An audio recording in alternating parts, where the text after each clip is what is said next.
आज का हमारा जो बहुत सुंदर विषय है, प्रीति, जागृति, अनुभव, ये क्या चीज है, ये हमें समझना है।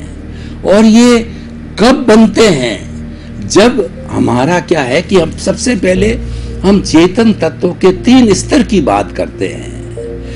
हमारे भीतर चेतन तत्व तो एक ही है, वो शुद्ध स्वरूप के अंदर परमात्मा है, लेकिन अभी तक वो परमात्मा बना नहीं है। उसकी पहली स्थिति होती है जीवात्मा, दूसरी स्थिति होती है अंतरात्मा, और तीसरी स्थिति होती है परमात्मा। जीवात्मा तो नॉर्मल सामान्य व्यक्ति होता है। वह व्यक्ति क्या करता है? वह व्यक्ति मैं और मेरे दायरे के भीतर रहता है, वो इंद्रिय जगत में रहता है, वो बाहर के जगत में होता है।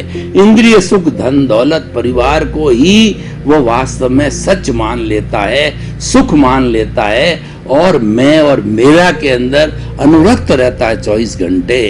मेरा घर, मेरा परिवार, मेरा धन, मेरा दौलत, मैं इतना बड़ा, मैंने इतना बड़ा काम किया, मैं लेखक, और मैं विद्वान, मैं कुलपति, मैं राष्ट्रपति, मैं प्रधानमंत्री, इस तरीके की चिंतन के अंदर वो लगा रहता, वो जीवात्मा होता है। लेकिन हमारा ये मानव जीवन है, इस मानव जीवन का सार यह है ज्ञान की प्राप्ति करना, क्योंकि आत्मा का जो लक्षण है वो ज्ञान है।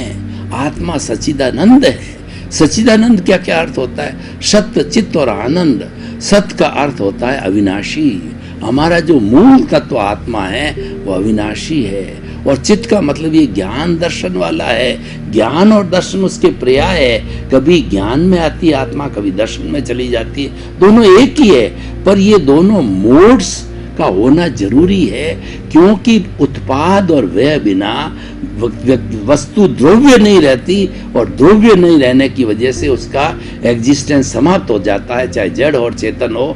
इसीलिए ये ज्ञान दर्शन वाला है। और तीसरा जो इसका लक्षण क्या है? इसका लक्षण ये है कि आनंद देता है। इसका अर्थ क्या हुआ? मानव जीवन का सबसे बड़ा उद्देश्य है आनंद की प्राप्ति। आनंद 2 तरह का होता है, टेम्परेरी आनंद और परमानेंट आनंद। टेम्परेरी आनंद क्या होता है कि मुझे 1 लाख रुपए का फायदा हो गया तो मुझे टेम्परेरी आनंद आ गया। अच्छा भोजन मिल गया, टेम्परेरी आनंद आ गया। स्त्री अच्छी जो है, बेटे और अच्छी पत्नी होती है तो हमारा टेम्परेरी आनंद, इतना संजोग उनके साथ होता है। लेकिन ये टेम्परेरी तो जाने वाला है, क्योंकि एक ही जीवन के अंदर ये हमारा पुण्य पाप, सुख दुख और जो हमारा सम्मान तिरस्कार एक ही जन्म, क्या एक ही दिन में होता है। जैसे धूप आती है, छांव आती है, उसी तरीके से हमारे भाव बदलते हैं, और जो है हमारा भोग बदलता है, क्योंकि हमारा प्रारब्ध और उदय बदलता रहता है। तो सब चीज ये टेम्परेरी चलती रहती है, यानी एक साइकिल है। ये पुण्य और पाप की साइकिल है जो जीवन भर चलती है, जन्म जन्मांतर में चलती रहती है, एब्सोल्यूट टेम्परेरी है। तो ये जीवात्मा से अंतरात्मा बनना, ये हमारी सेकंड स्टेप है, और हमारा मूल लक्ष्य है कि शुद्ध आत्मा बनना, प्योर सोल बनना, परमात्मा बनना। एक बार आपने परमात्मा बन गए तो फिर आप सिद्ध शिला में जाकर के विराजित हो जाओगे भगवान के रूप में, और वहां पर अक्षय सुख होगा।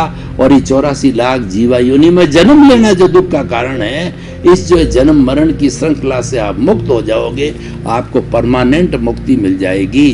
तो परमानेंट मुक्ति, परमानेंट ब्लिस, साल्वेशन, इमांसिपेशन और सब कर्मों से मुक्त होना, मोक्ष की प्राप्ति होना, ये हमारा जीवन का लक्ष्य है। उस लक्ष्य को प्राप्त करने के लिए जो मध्यम पड़ाव है वो बड़ा इंपॉर्टेंट है, और वही आज का विषय है कि जब ज्ञानी पुरुष हमारे पर कृपा करते हैं, कृपा का मार्ग है, तो कृपा मार्ग हमको ज्ञान दे देते हैं, हमारा पुण्योदय होता है।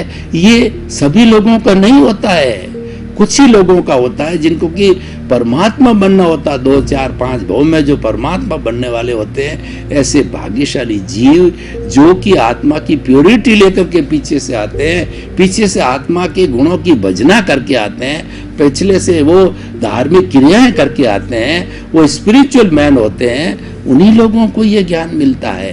तो जब ये ज्ञान एक बार मिल जाता है, तो ज्ञान मिलने के बाद जो हमें कृपा करता है ज्ञानी पुरुष, क्योंकि वो ज्ञानी पुरुष तो कर्म बंधन से मुक्त होने वाला है, वो तो मुक्त अवस्था में ही है। कौन कौन से, जैसे राजा जनक विदे थे, स्वामी विवेकानंद विदे थे, स्वामी राम बालकृष्ण परमहंस विदे थे।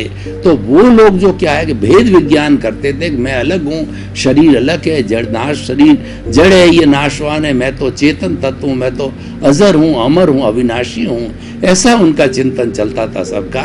तो ये ज्ञानी पुरुष जो मिलता है वो हमें ज्ञान देने के साथ में 3 फोल्डर देता है गिफ्ट के रूप में, कृपा के रूप में।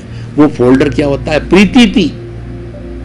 वो आपकी एक एक कोशिका के अंदर ये 100% श्रद्धा जमा देता है कि तुम शुद्ध आत्मा हो। अभी बॉन्डेड भले ही हो शरीर में, कर्मों के साथ जुड़े हो, लेकिन तुम्हारा मूल स्वरूप जो है वो शुद्ध आत्मा का है। शुद्ध आत्मा क्या होता है? वो ज्ञाता होता है, दृष्टा होता है, वो जानने वाला होता है, देखने वाला होता है, वो अनंत ज्ञान वाला है, वो अनंत दर्शन वाला, वो अनंत शक्ति वाला है और अनंत सुख का धाम है। सैकड़ों सैकड़ों हजारों हजारों अनंत अनंत उसके जो गुण है, उसकी माला है, उसकी भजना है, वो हमारा रियल पुरुषार्थ है, वो हमें करना चाहता, प्रीति की जगह देता है।